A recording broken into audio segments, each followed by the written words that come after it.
So, like Tom said, I'm talking about Solar Probe Plus and a little bit about the solar wind.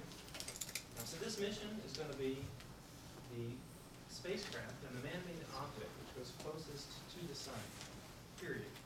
It's going to end up going 9.5 solar radii from the center of the sun. So really 8.5 from the surface, or the photosphere. So here's sort of the sketch of the spacecraft right now. This is kind of an engineering cartoon for the moment. And I'm going to get into why it's shaped that way, and what all these different protrusions are going to be measuring, and why we want to send this thing to the sun in the first place. Oh yeah, so this is exactly what I just said. So I'm going to talk a little bit about plasmas. I'm going to tell you what a plasma is in very broad terms, a little bit about how plasmas interact with magnetic fields, and a little bit about why the solar wind exists at all, and what it is. Then I'm going to talk about sort of the big questions that motivate Solar Probe. Why do we want to send this there? Why do we care to make measurements of plasma so close to the sun? Then I'm going to talk a little bit about the mission concept and the spacecraft, so what the orbit is going to be like, and again, what all those little protrusions are. Also, I've got a little Lego model of it up here if anybody wants to take a look after this. And then I'll talk a little bit about the challenges to spacecraft survival. Because you're going to be, this mission is going very, very close to the sun, where the environment in space is much different than it is out at Earth. Obviously, there's a lot more sunlight. In fact, there's 512 times more sunlight per square meter than there is at Earth, or Earth's orbit. So that's going to be a challenge. And then I'm going to talk a little bit about how the electric and magnetic field measurements will help answer some of those big questions about the solar wind and the sun. Okay, a plasma. So for those of you who don't know, and if you do know, just hang tight for a little bit. A plasma is a gas that gets so hot that atoms get separated into electrons and ions. An ion being a positively charged piece of the atom, and then the electron sort of comes off on its own.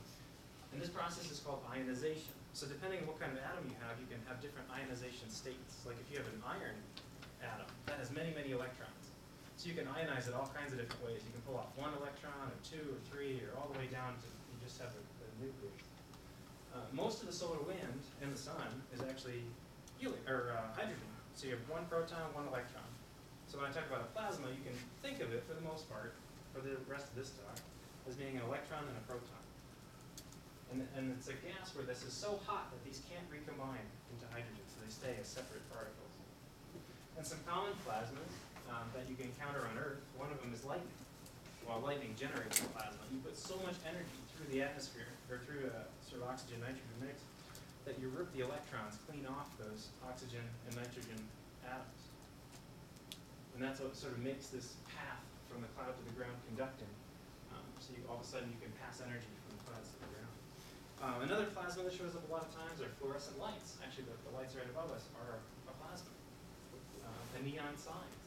So what you're doing is you have a gas trapped in a tube, and you're putting a bunch of current through that gas, and you're actually kicking the electrons off of those gas particles. And then as the gas reabsorbs them, or they recombine the ions and the electrons, they give off a photon.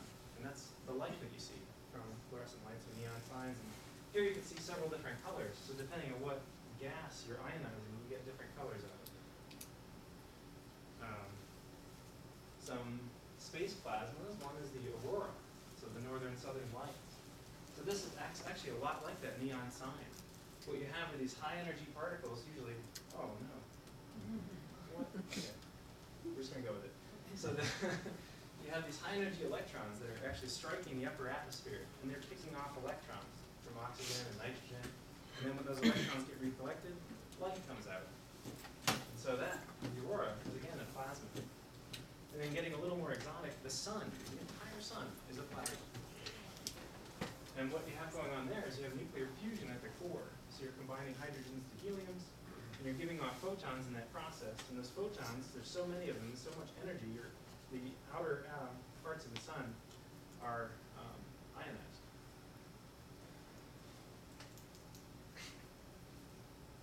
So a little bit that you need to know about how plasmas interact with magnetic fields.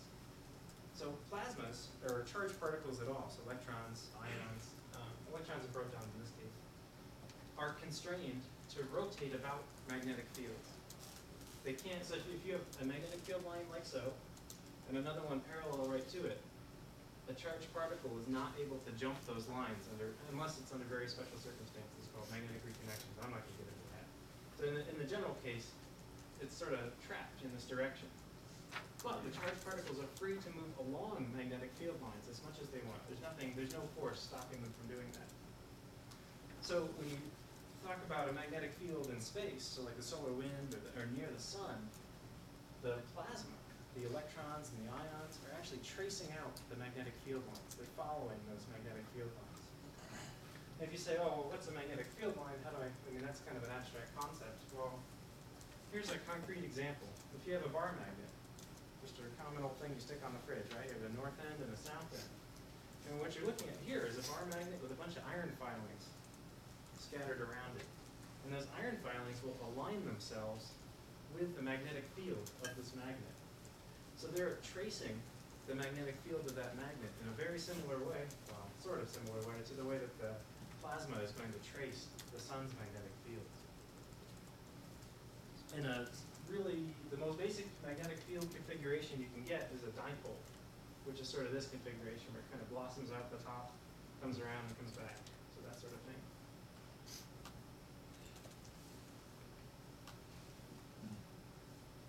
Here's the sun. So these little loops that you see here are magnetic field lines. And flowing along those magnetic field lines is plasma from the sun's surface that's being moved up and back down and all around. And it's actually a pretty neat movie.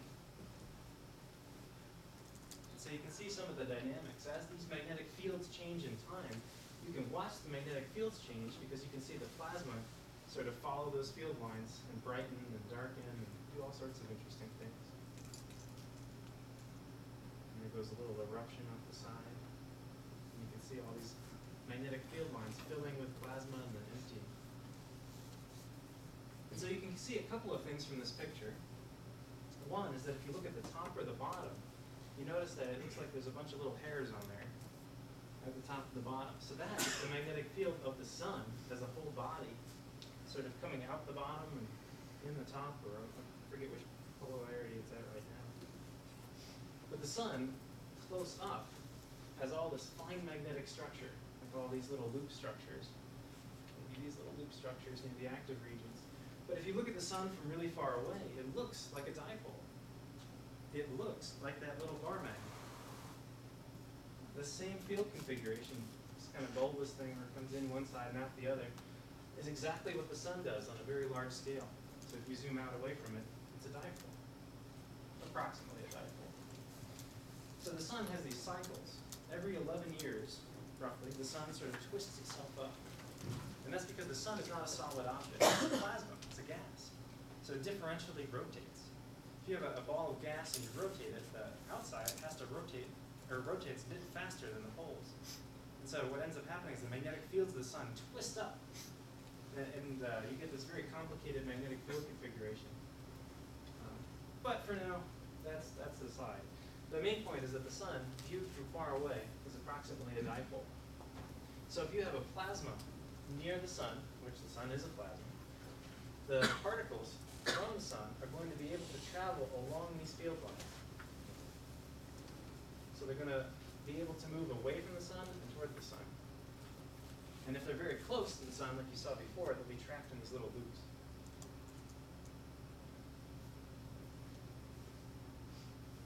Okay, so that's a little bit about plasmas and a little bit about magnetic fields. Now a little bit about the solar wind.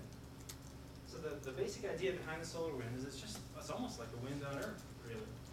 It's a pressure gradient, so which drives, for the most part, the solar wind. So if you think about the sun, right, it's huge. It's a whole lot of matter, so it has a really strong gravitational field. So all that plasma is being pulled toward the center of the sun. But by the same token, it's very, very hot. So what you have are differences in density and temperature between the plasma of the sun and then the rest of the space around the sun. So before I get ahead of myself, a pressure gradient, one way to think about it, is a difference in density and temperature within a gas or a plasma. So on Earth, you get winds caused by these pressure gradients. If you have a high pressure system, which again is something like a denser, hotter air, and then you have a low pressure system being a colder or a less dense air, you'll get a wind flowing between them. Things move from high pressure to low pressure. So then you think about the sun, and you have this huge ball of plasma, which is really hot, really dense, and then the space around the sun is of course very cold, and there's nothing in it. So all of a sudden you get this pressure gradient which pushes outward, forces all that plasma out away from the sun. So that's the general idea about why there's a solar wind in the first place. It's literally the particles from the sun being forced outward by the heat density difference between the sun and the space around it. So the problem with this model, and the problem with this idea, is that if you take the temperatures and densities that we can measure remotely near the sun, and then you say, okay, well, I'm just going to say it's a pressure gradient forcing all that out. What should the speed of the solar wind be, and how hot should it be by the time it reaches Earth? And if you do that calculation, what you find is that it's faster than it should be. It's hotter than it should be. So something is adding energy to the solar wind as it accelerates. There's another process going on here besides just a basic pressure gradient. And that's sort of the prime mission of Solar Probe, is to figure out what is that extra process. Why is the solar wind too hot? Why is it moving so fast? So here I have a movie taken from stereo. So there's a couple of things on here I'm going to explain before I set the movie in motion. So the stereo spacecraft, there's two of them, and they're at the orbit of Earth. So they're one astronomical unit away from the sun, so the distance between the sun and the Earth. And they're orbiting around the sun and looking sort of toward it. And so these are different cameras on stereo, what we're going to see in a minute. They're going to light up. And what they're looking at, what these different cameras are, and this is the sun, by the way. Maybe I should use a pointer so it's dark in here. But the sun is going to be right here. It says Jupiter, but Jupiter's this little cross. The sun is actually the blue dot here. So what you're going to be looking at is density of plasma in the solar wind. So plasma tends to, at least electrons specifically, tend to scatter light in a particular way, that if you have a denser pocket of plasma, it scatters that light more brightly. That's pretty much what you're going to see here. What? No. There we go. So what you're seeing here, these little structures that are coming off the sun, flowing all the way out past Venus. I should just use the pointer, I'm sorry. Flowing all the way out past Venus, and then all the way out to Earth. That's the solar wind. These little clouds, these are pockets of density of plasma, or dense plasma as they flow away from the sun.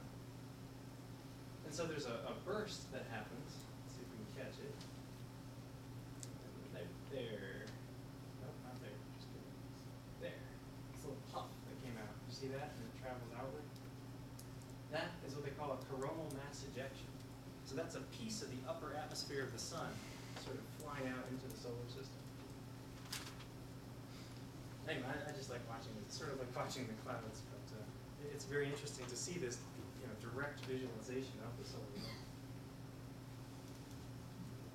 Okay, so that's what the solar wind is. That's more or less what a plasma is and how it interacts with magnetic fields on a most basic level. So what's interesting? Why do we want to send Solar Probe to the sun?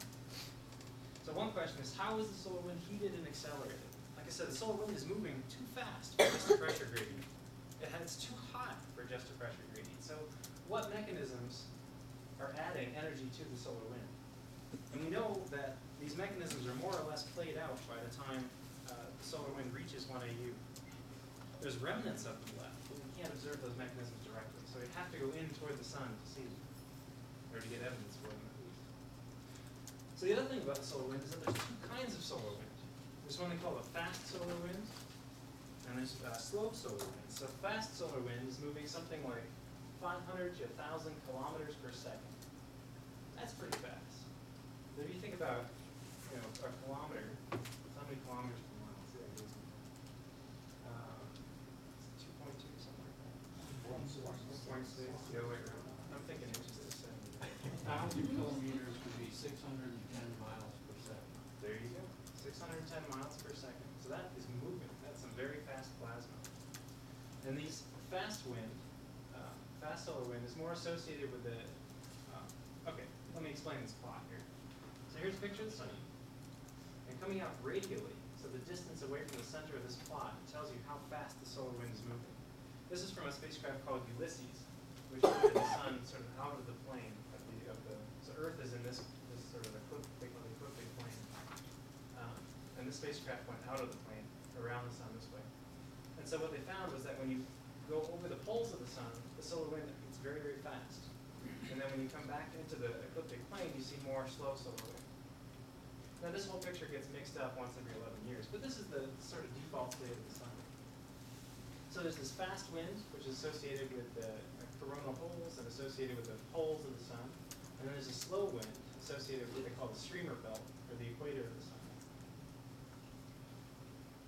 So there's two types of solar wind, and the thought is that there's perhaps two different mechanisms accelerating. Or if there's one mechanism, it affects them differently somehow. So another question is, what are the sources of the solar wind? Well, it's the sun, right? Yeah, okay. But why are some parts of the sun emitting slow solar wind? And why are some parts of the sun emitting fast solar wind? And the thought is that it has a lot to do with the magnetic structure right close to the sun. It's been found that the slow solar wind sort of enters space, coming off the sun, in little blobs. And you can see that sort of in these pictures, which may also, yeah, they're also from stereo. Nope, just kidding. High altitude observatory. Probably during eclipse. Yeah, but you can see this magnetic field structure here. You know it's a magnetic field because it's a bunch of plasma which runs along those magnetic field lines. And then you can see it change over time and expand into these loops. And then all of a sudden that loop structure fragments and blows out with the solar wind. So what's special about this structure that it becomes this blob of slow solar wind, but say this one doesn't? So that's one of the questions that solar probe should be able to answer. But it's a measurement you have to make close into the sun. Pictures like this are as good as you can do from Earth, which give you sort of a schematic idea, but they don't really tell you what the plasma is doing and how the magnetic fields are exactly connected.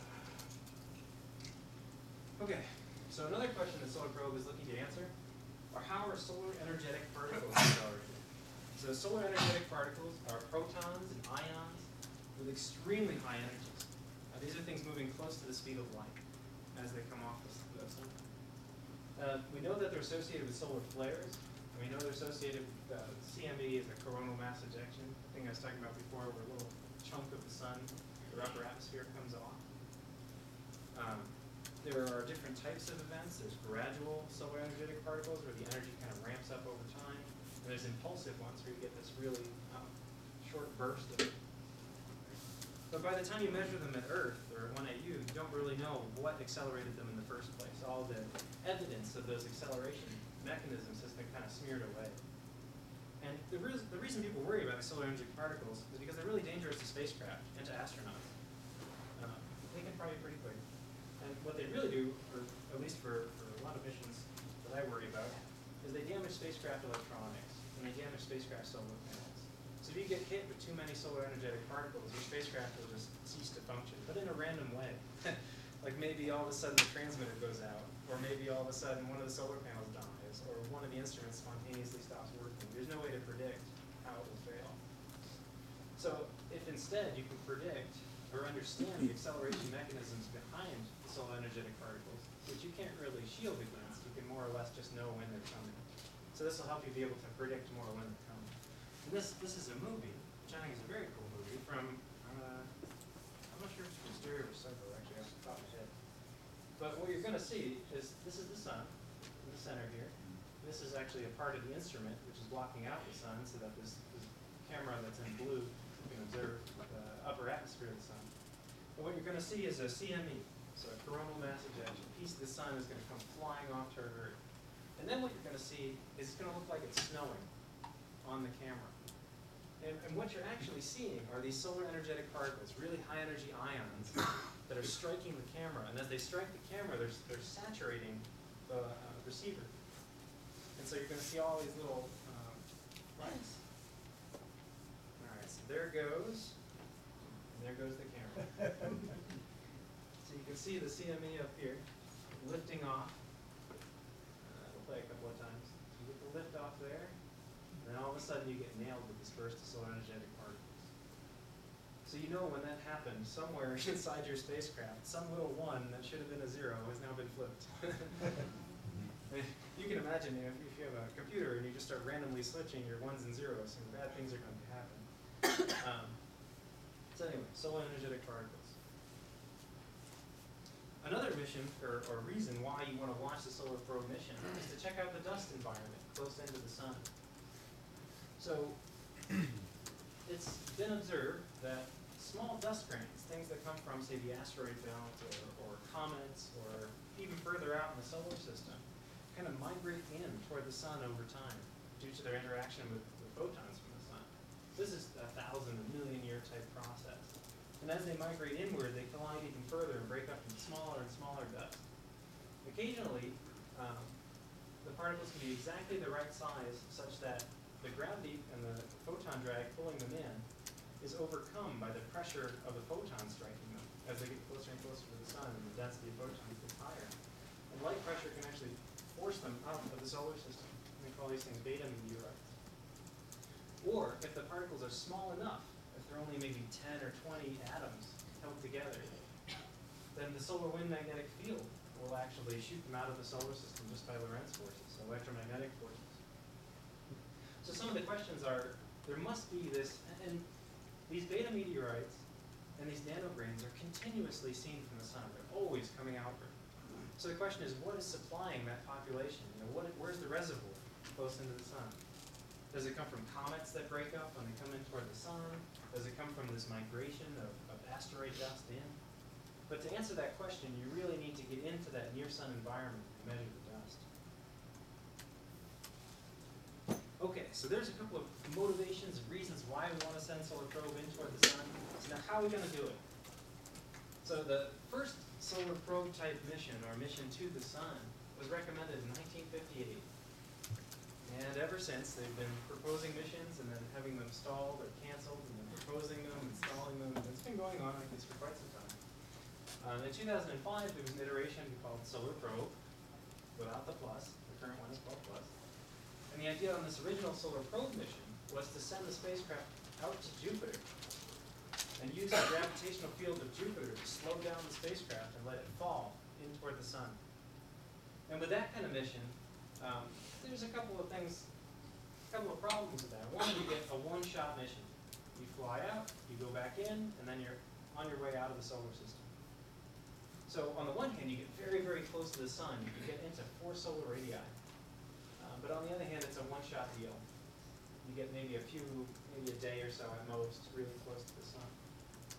And the other issue with that mission is it actually requires nuclear power. Because if you're sending it all the way out to Jupiter, and you want it to survive in near the sun, so it can't have the giant solar panels of Juno, you need a nuclear type power source. But that is not much of an option anymore, or it's a very difficult option for NASA to pursue. So with all these things in mind, there's an iteration of this program in 2010 called Solar Probe Plus, the plus meaning more orbits around the sun. So the idea is you're going to launch it from Earth, and you're going to kind of dance between the sun and Venus. And you're going to try to lose energy and slowly circle in toward the sun. And so with this type of mission, you can use a solar-powered spacecraft. You don't need it to be nuclear-powered anymore. And you get lots of orbits. At least 19 orbits is what we're planning for. And you get to encounter Venus occasionally if we don't turn our instruments off. But that's another story. And the closest you can get with this kind of orbit is 9.5 solar radii. So you get into where the slow solar wind is being accelerated still, but not into where the fast solar wind is being accelerated. Although some people would argue that 4 solar radii isn't even close enough to see the fast solar wind. But that's another story. So this is drawn to scale. And I don't know, this gives me a good idea of where solar probe is going. So if we talk about everything in terms of solar radii, so we have 1 solar radius defined up here. Earth is sitting at 215 solar radii. We got Venus in at 155, Mercury in at 83, and then 65 solar radii is the closest that any spacecraft has gotten to the sun. And that's the Helios spacecraft in the late 70s. And then solar probe, and the sun is to scale, by the way. probe will be moving in here. Much, much closer than anything before. And here's the spacecraft. This is what they came up with to accomplish this mission. There's a couple of obvious things on here that stand out. I'm going to talk about them before I talk about the instruments. One is this giant plate in the front. So what you're looking at there is a heat shield. So when you get in toward the sun, as close as solar probe is going to get, you get up around getting close to 3,000 degrees Fahrenheit. There's not a lot of materials that are going to be happy at 3,000 degrees Fahrenheit. So the general idea is you put this big old carbon-carbon heat shield on the front, and then everything else hides in the shadow of that heat shield. Now some of the things that can't hide in the shadow, for technical reasons, the electric field instruments cannot hide in the shadow. They have to be in the sun to operate, or at least at low frequencies. And so these things are going to be made of, I think their current material is niobium, and they're going to be able to sit at 3,000 degrees and operate just fine. There's also this little thing over here, which is called a Faraday cup. And so that's going to be measuring particles directly as they enter it. It's a little electrostatic trap. And that's going to be a sort of ceramic type material. And then there's these solar panels off to the side. You can see they have this funny shape, right? There's a flat part and a little lip on the end. And what those things are going to do is when the spacecraft is very close into the sun, it's going to be like this. They're going to fold back along the spacecraft body so that the sun is going to only illuminate a little piece of it. And that'll be enough to power the whole spacecraft and more. When this thing gets out to Venus on the other part of its orbit, those solar panels are going to have to come forward and flatten out so they have this much larger surface area to collect more power from the spacecraft. These things here are radiators. So that heat shield is going to get really, really hot. Even on the backside, they're talking something like 300 or 400 degrees Celsius on the backside. So what they're going to have to do is dump some of that heat into space, let it radiate.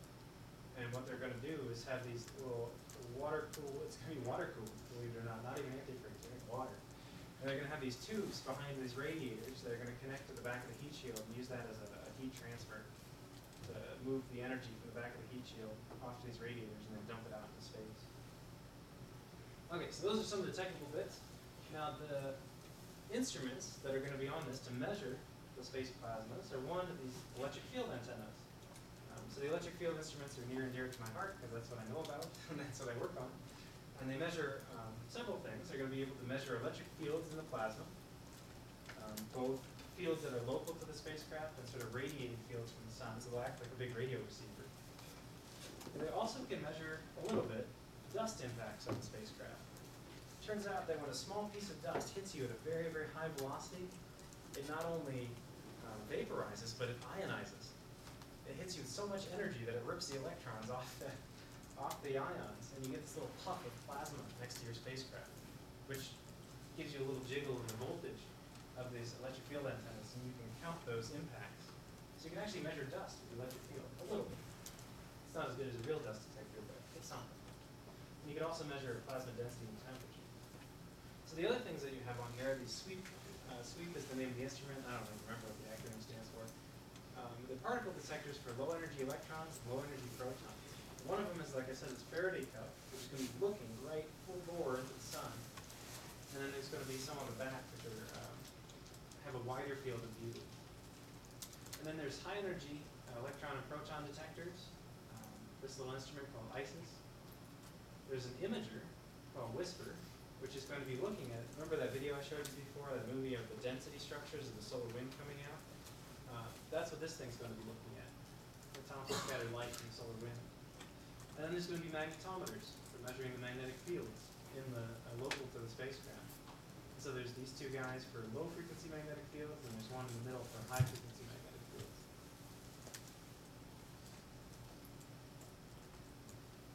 And then I've got some animations, which are kind of fun. So these are official animations from APL. You can find them on their website. But it just gives you another view of the spacecraft. So what we're going to see in this one is a notional or cartoon version of the fairing. So the top of the rocket separated and letting the spacecraft sort of out.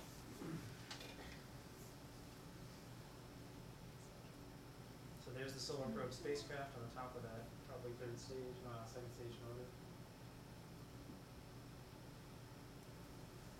see how small the spacecraft is relative to the fairing.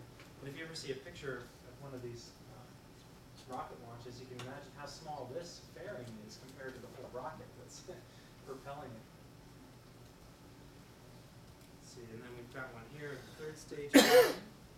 So the first two stages of the rocket are just to get solar probe into Earth orbit. This third stage, which is being designed, is actually going to take it out of Earth orbit and then start it on its path toward the sun. And then we've got this third one here, showing the solar panels deploying. So this is just another view. So you can see this little Faraday cup, you can see the heat shield, you can see the solar panels popping out. It doesn't have the electric field instruments deployed, but I'll forgive them. As long as they actually deploy them, it doesn't.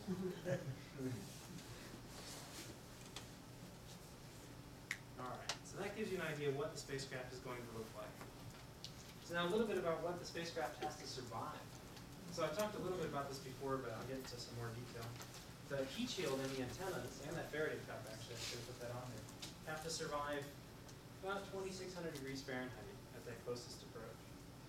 And they don't have to survive at once. They have to survive at every single time that spacecraft comes in toward the sun. So if you can imagine thermal cycling or changing the temperature on something that many times and hoping it survives, that's a major engineering challenge. Another issue is if the spacecraft has to be pointed at the sun. So if this is the heat shield, your spacecraft has to hide in that shadow. If the spacecraft tilts when you're close to the sun by more than 2 degrees, you melt. Mission over. So that is a major, major engineering challenge. If you think about it, the spacecraft is on the opposite side of the sun when it's performing that, or it can be on the opposite side of the sun when it's performing that maneuver. So it has to be completely automated. The automated control systems cannot screw up, or the thing melts. And actually, the interesting thing, I was at one of these meetings where the spacecraft team was talking about how they're going to meet these engineering challenges. They were talking about the time it would take to melt. 2 minutes. You have 2 minutes from the time that shadow first touches your spacecraft to when the whole thing is just plasma itself and moving out with the solar wind. So everything has to be automated. There's not enough time to correct if something screws up from the ground. The other issue is, this is strange to think about, but solar probe will actually get very, very cold. So the whole mission is designed to lose heat as fast as it possibly can. Well, that's great when you're close to the sun, but when you're far from the sun, all of a sudden your spacecraft is frigid. It's going to be something like minus 130, 130 Celsius or something like that when you're out far away at Venus. Because you have this big heat shield that's blocking the sun, so you're not warming your spacecraft enough to operate, right? So there's a challenge there, too. How do you keep the thing hot? One idea is you have little survival heaters on it that'll keep it alive. Another idea is you sort of tilt the spacecraft when you're far from the sun, so you get enough solar radiation to warm it up. And if you think about that, if they have water cooling in those lines, that water's going to freeze when you're far away from the sun. So you have to get it flowing again before you get back, or you're in real trouble. Another issue is the radiation, the solar energetic particles I told you about, which mess up electronics. Well, here's a mission that needs those electrons to survive, because it has to automatically turn toward the sun. So if any part of those electronics are damaged by the solar energetic particles, then you're going to melt. And the solar energetic particles, the flux of these, the number of them sort of per area per unit of time that are going through your spacecraft is going to get higher as you get closer to the sun, because you're just getting closer to the sun. Another issue is these dust impacts. So I said a dust particle hits the spacecraft and makes a little plasma puff, and you can measure that. That's fine if the dust particle is very small. If the dust particle is very large, well, it's going to keep going right through your spacecraft like it wasn't even there. Because it's going to be moving so fast and there's so much kinetic energy, it's just going to punch right through. So fast dust particles and large dust particles are a concern. The spacecraft itself will be moving 180 kilometers a second. That'll be the fastest man-made thing. Period. And it's doing that because it's getting so close to the sun's gravitational well that you're sort of gaining a lot of energy as you fall toward the sun. Or kinetic energy, turning that potential energy into kinetic energy. The other issue is that those dust impacts can hit your solar arrays and degrade the quality of them, so you can't get as much power as you could before. And this other thing about the solar panels. So the solar panels have to feather backward when you get close to the sun, and then they have to fly forward when you get out of Venus. If that motor fails, or that motion fails, the the solar panels will overheat when you're too close to the sun, and your spacecraft will melt. If they're frozen in the back position and you get out to Venus, you won't have enough power to keep your spacecraft going, and you don't know if you'll be able to turn correctly when you get back. So there's an awful lot of engineering challenges associated with this. And it has to survive for 6 years, or 19 orbits. So at least 19 times these photocells have to move correctly, you have to not get hit with a dust particle, and your electronics have to survive. Never mind anything has to keep pointing at the sun. So there's an awful lot of challenges here. The science payoff is certainly worth it. Third question, does it matter whether it's solar minimum or solar maximum? The launch date seems to indicate we shoot for solar minimum. For this mission, a solar minimum would actually be a little bit better. And the reason for that is that the sun will be in a more dipole type configuration, so more stable configuration. You can separate where the slow wind is from where the fast wind is. If the sun is in a very magnetically active configuration, the slow and the fast wind will be very mixed. It'll be a little bit harder to tell what's going on. So ideally, they'd like to have the spacecraft operate through both phases of the sun as close as they can get so they can see the difference. But for the initial measurements, you'd like it in a stable configuration. So some of the things we'll be able to measure with electric and magnetic fields, we'll be able to tell what the magnetic fields are doing, where the sources of the slow solar wind are. So here's just a couple of different options for how the magnetic fields might be behaving, where the slow solar wind is created or starts out.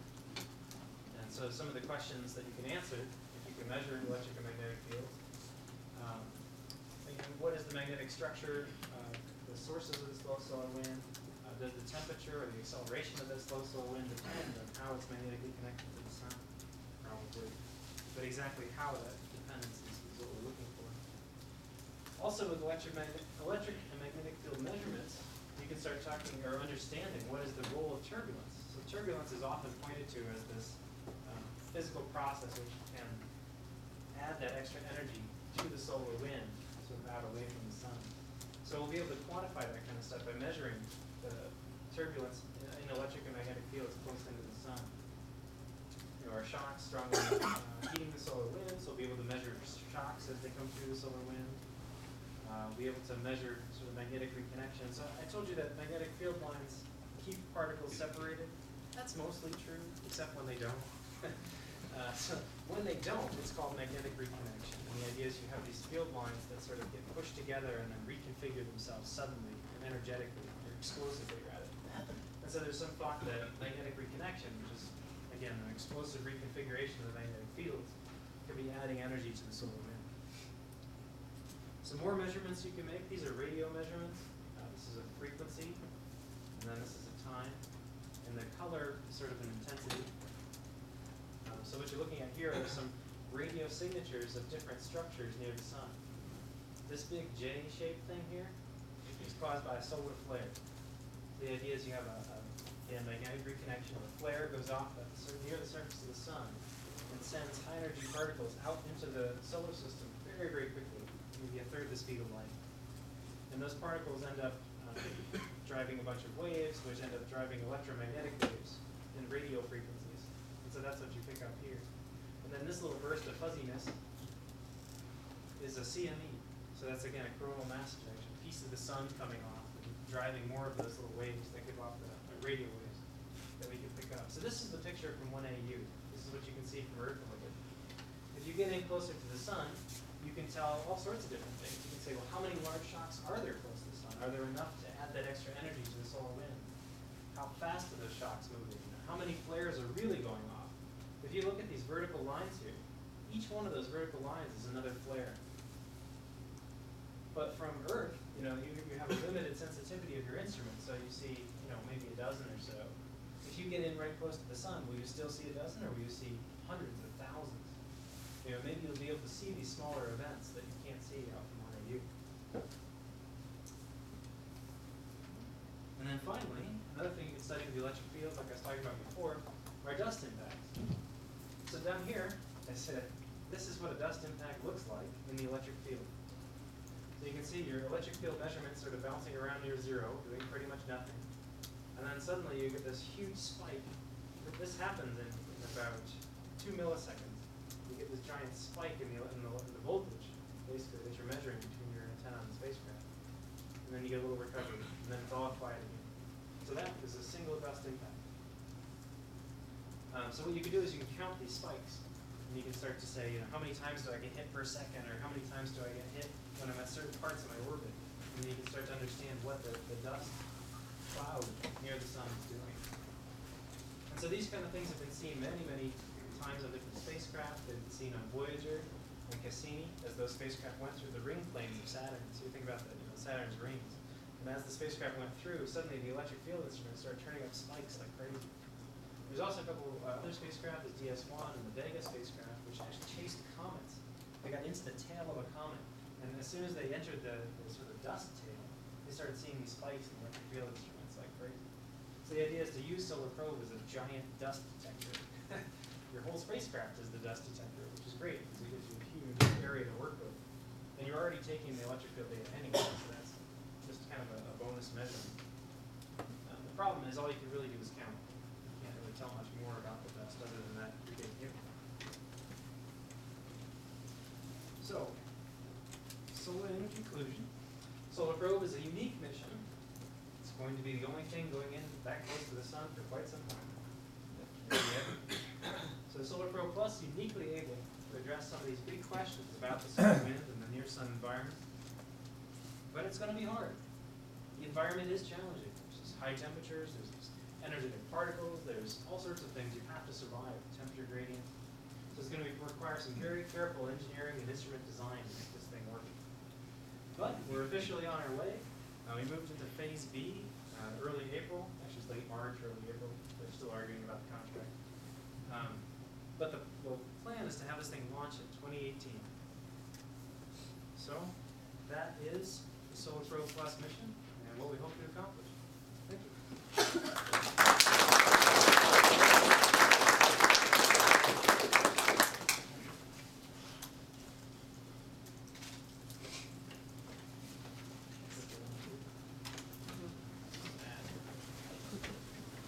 Okay, wait, let's see if it wants. There you go. Any questions for?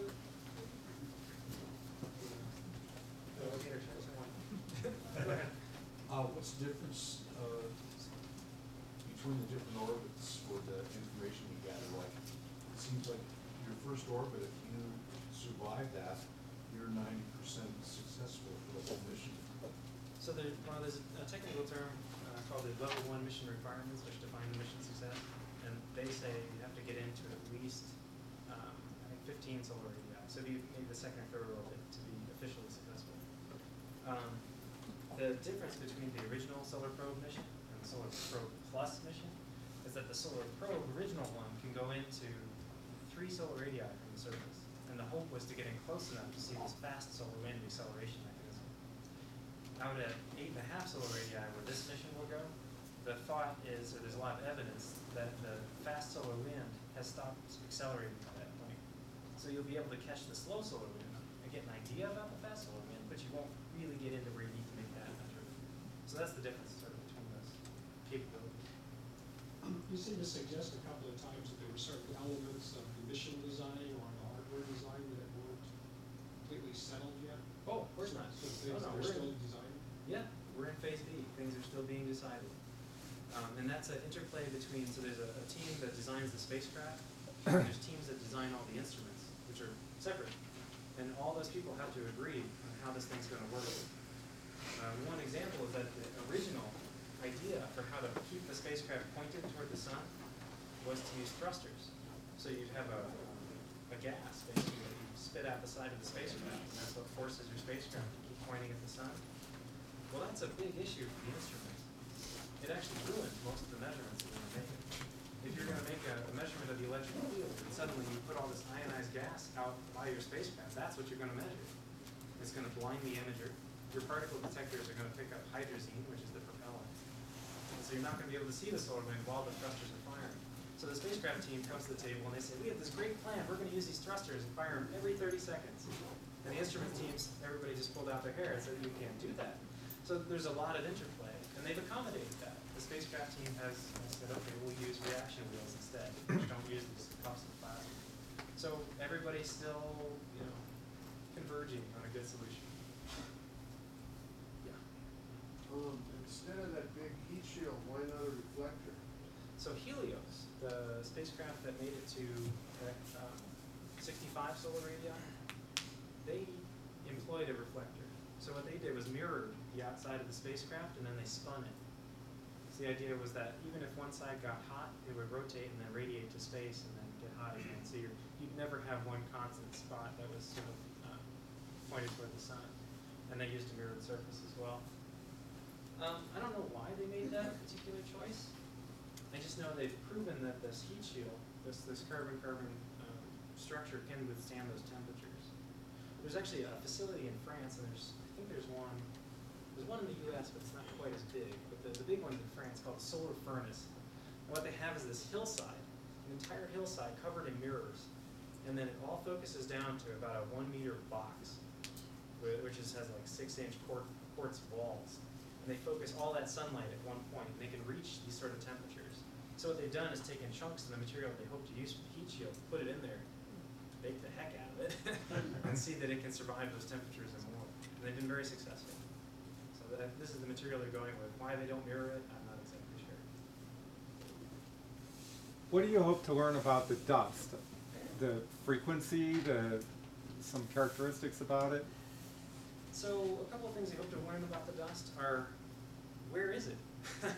So you can see some of the dust in what they call the F corona, or zodiacal light. So you can see sort of larger dust particles in kind of visible in microwave type wavelengths or infrared type wavelengths, but you can't see the really small stuff. And so what people worry about is there enough material coming in to create that small dust particles? Or do you need more comets coming in? So are there many more comets that we're just not seeing, which are sort of vaporizing into one place? Do you need more dust in order to what?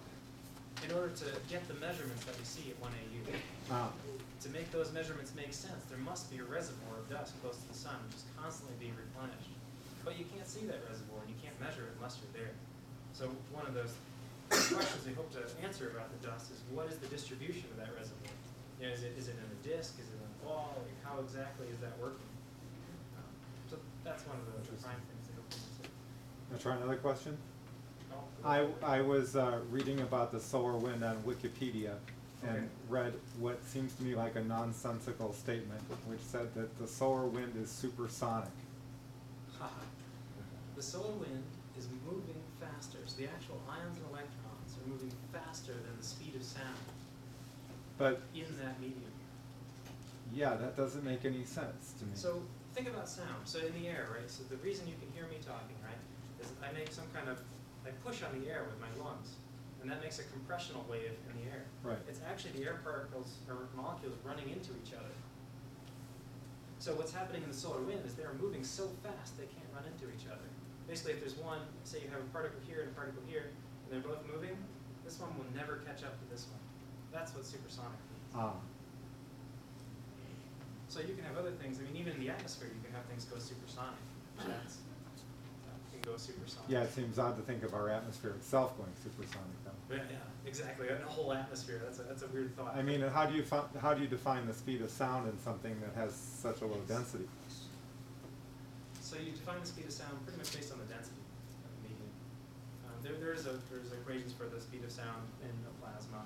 Specifically, it's called the ion acoustic speed, because it's the ions which really transmit that sort of. They don't physically collide in the same way because they're charged particles. So you think about the air, right? Oxygen, nitrogen. They actually run into each other. They smack into each other. But things like electrons and ions have electromagnetic fields around them.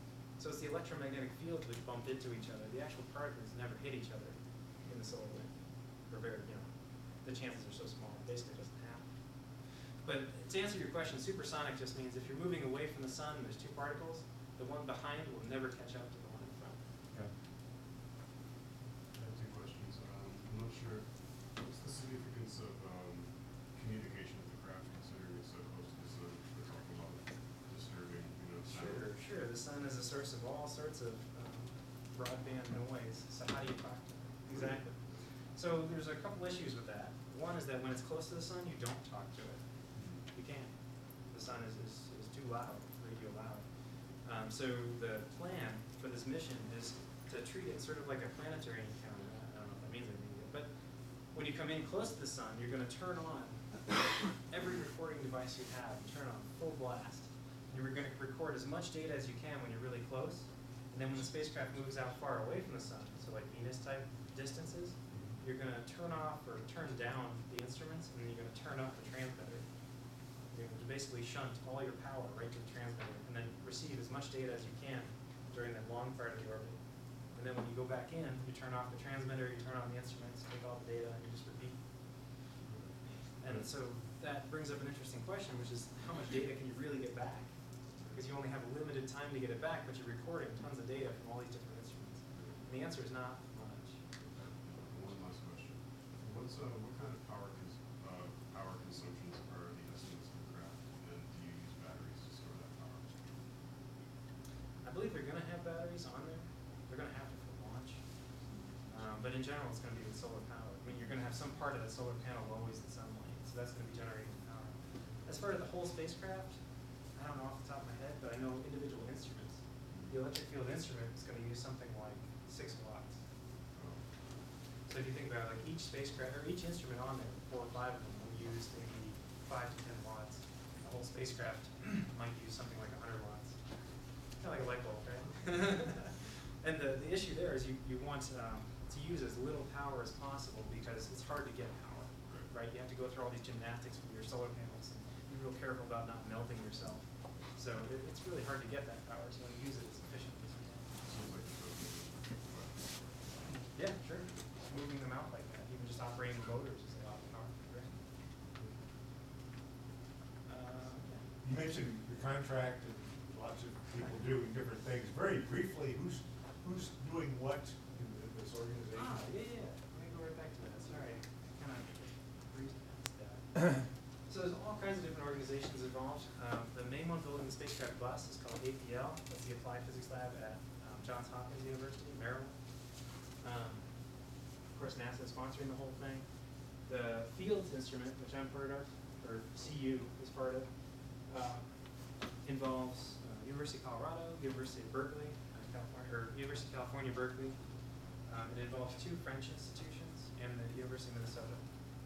The ISIS particle detectors are the Southwest Research Institute. There's a branch of them here in Boulder, and there's another one in San Antonio. San Antonio group is doing this. The Whisper Imager is the NRL, which is the Naval Research Lab. And then the sweep particle detectors are Berkeley and MIT.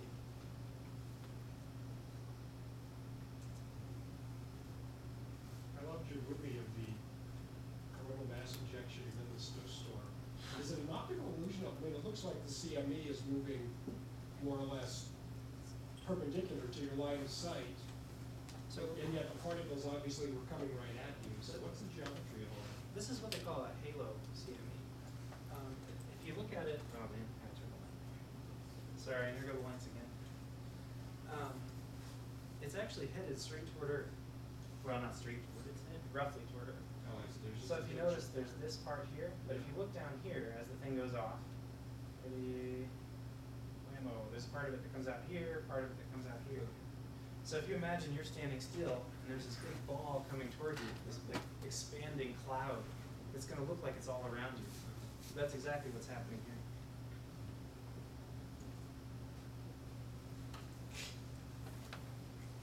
Anybody else? Sure. Did they know about these high energy particles during the Apollo missions? If they did, how did they die? They knew about it. They knew they existed. They didn't time it or anything? You can't time it so much. So you think about these particles, right? They move at almost the speed of light. So the speed of light travel time from the sun is 8 minutes. So if one of these things goes off, say it's a third of the speed of light, okay, you got a half hour. You're not going to do much about it at that point. So there are some precautions for this sort of thing, at least on the space station now. So the space station has a chamber in it, in the central compartment, which is more shielded than the rest of it. So it's not going to stop all of them, but it'll reduce the amount of particles that are going through the astronauts. So they have they basically have an alarm, solar storm alarm, or solar energy particle warning. And when that goes off, the astronauts have to head to that shielded section. They did not do that on the Apollo. That section of the space station has batteries and fuel tanks in it. And it's the most shielded area in there, especially from the battery. And so they send the astronauts down in there, and they have to sit out these solar storms. Now, there's one other thing. For years and years and years ago, the Apollo astronauts first reported that when they were in the darkness of a capsule with their eyes closed, and even with a goggles over their eyes, they could see sparkles in their heads. And it was these SEP particles hitting their optic nerves. They come in through the spacecraft, in through their head, and register in the optic nerve. Same thing that does to the camera. Yeah. And if you think about it, one ion going through your body at ridiculous speeds, it's probably not, it's not going to kill you, right? I mean, the most it might do is maybe damage one piece of your DNA. You might end up with cancer down the road or something. But if you get hit with a whole flood of them, you can actually get a lethal radiation dose.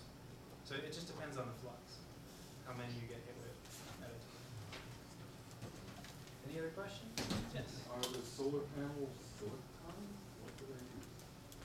Do they use? I don't know enough about how the solar panels are put together. There's actually a whole separate team at APL which specifically does solar panels and nothing else. I don't know enough about how that works. But I know they're very different from the ones we use sort of on your roof.